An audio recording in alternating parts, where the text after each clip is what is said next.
Hi there, my name is John Stevens, pastor of Zion Lutheran Church in Oregon City, Oregon, and we're part of the ELCA, and welcome to Dollar Store Children's Sermons, where we take a look at the lectionary text, we tie it to an item from the Dollar Tree. This is for the narrative lectionary, and before I continue, I just want to point out that we are in what I call the springboard of support, tying it into spring. Anyway, it's the time, one of the few times that I specifically ask for donations, and if it's in your heart to do so, a couple of videos below this and also on the Dollar Store Children's Sermon, there's a video that talks about it and a link and all that stuff. So if it's in your calling and your heart to do so, I appreciate any donations. So thank you.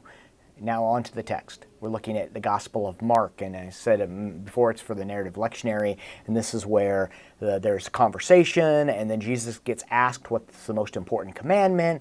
Love the Lord with all your heart, with all your soul, and with all your mind. And then they talk about, and love your neighbor as yourself. And then later on in the text, Jesus is looking across. He's just quoted, he's just said about devouring widows' houses. And then he looks across and he sees a widow putting 2 small coins into the offering. And for the longest time, I read this as a way of lifting up the widow as being a faithful giver. Just be like the widow. And there's some of that. It's still, this widow is acting out of faith, and Jesus does lift her up. And I can't remember where I first read it or heard it. It could have been in a text study. It could have been, but it was a couple of years ago that someone pointed out that this is not only, or instead of, but not only is Jesus lifting up the widow, but this is also a critique of the system that is taking advantage of the widow, that the widow's there and giving everything she had, where we're supposed to be taking care of the widow and the orphan. And so it changes the way I read this a little bit. Now, the direction I'm taking on the children's sermon, that's more just like commentary about the text. The direction I am taking on the children's sermon is looking at that question about loving neighbor, loving God, and loving yourself. That when we love neighbor and we love ourselves, that in that right equals we're also loving God. God has asked us to take care of one another. And so I'm really looking at asking the question, what does it look like to love the neighbor? What does it look like when we say we love ourselves? How can we put that into practice?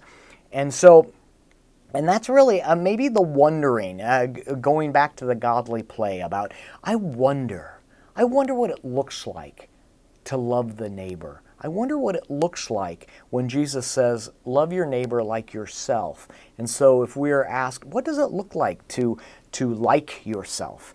Because sometimes we can talk about love, but then we talk about what does it mean to like ourselves? And how can we act? What does it mean to love the neighbor? So I'm thinking about, this is just a side note on all of the precautions that we're taking on the coronavirus, and that's all about the care of the neighbor. It's all about loving one another. It's all about making sure that our neighbor is okay. The practices that we put here at Zion Lutheran, we've stopped doing common cup for the time being.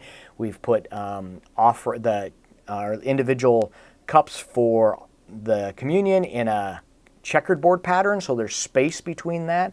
Offering plates are in the narthex to help reduce surface to skin contact.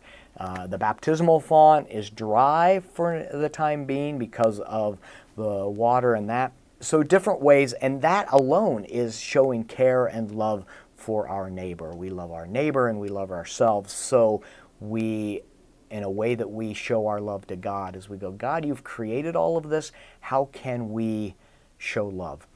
You could also take the direction in that God, you created all of this, that our stewardship of the earth, our stewardship of the world is all about showing love back to God, because we say, God, you created this. I'm going to take care of it. I'm going to take care of widow. I'm going to take care of the orphan. I'm going to take care of me because this is what you've done.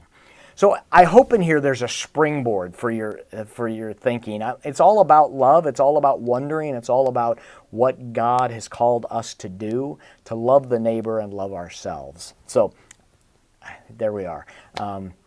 One of the items I was thinking about using was, and they don't have it at the Dollar Tree anymore, was a heart light where you can press it and it turns on, and it reminded me of like the Jeopardy about the answer. So you could make a little button, and you've got that there, and it's like a game show.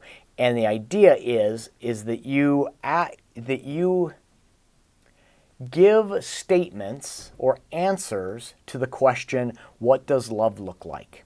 Or what does it mean to love the neighbor? So, you could say, I brought food over to my neighbor who couldn't get out of their house. Bam! What does love look like? I gave my friend tissue because I saw he was sad and he was crying. What does love look like? You get the idea. This list of actions. How do we act out love and have that? You give that statement, and then the kids catch on. It's what does love look like? So there we are. That's multiple springboards and directions and all that stuff. But thanks for stopping by. Stay safe out there. Take precautions. Take care of your neighbor. Take care of yourself. Love your neighbor. Love yourself. Thanks for stopping by, and I appreciate you so much. So have a blessed Lent.